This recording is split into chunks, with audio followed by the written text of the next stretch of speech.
Terdapat soal yaitu sebutkan organel yang terdapat dalam sel tumbuhan dan tidak terdapat dalam sel hewan.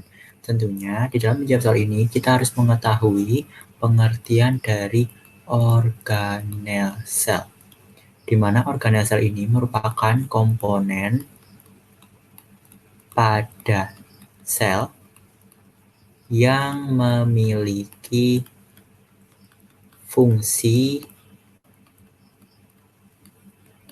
khusus di dalam kinerja sel.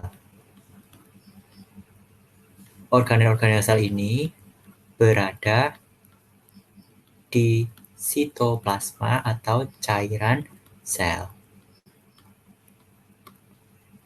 Lantas organel-organel apa saja yang hanya terdapat dalam sel tumbuhan sedangkan tidak ada di sel hewan?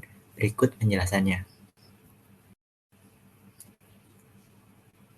Yaitu yang pertama adalah plastida. Apa itu plastida? Plastida merupakan pigmen warna pada tumbuhan.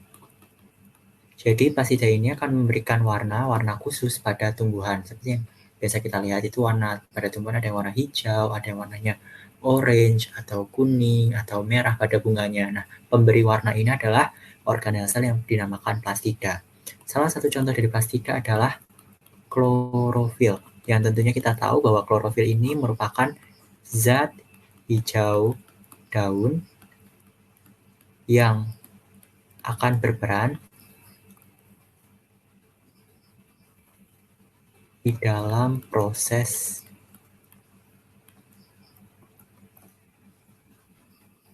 yang dinamakan fotosintesis. Lalu kita akan masuk ke organel sel pada tumbuhan yang tidak dimiliki oleh hewan yang kedua, yaitu dinding sel. Dinding sel ini merupakan lapisan pelindung terluar bagi sel tumbuhan.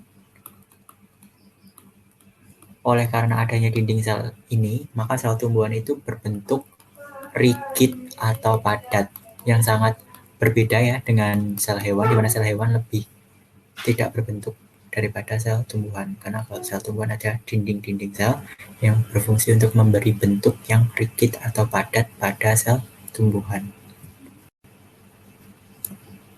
Lalu untuk organel sel yang ketiga yang dimiliki hanya pada sel tumbuhan adalah vakuola. Vakuola merupakan sebuah ruang yang ada di dalam sel dan berisi cairan seperti membran atau rongga yang dilapisi membran, di mana vakuola ini memegang peranan yang cukup penting di dalam sel tumbuhan. Jadi itu tadi ketiga organel yang hanya ada pada sel tumbuhan tetapi tidak dimiliki oleh sel hewan, yaitu yang pertama plastida, yang kedua dinding sel, dan yang ketiga adalah vakuola.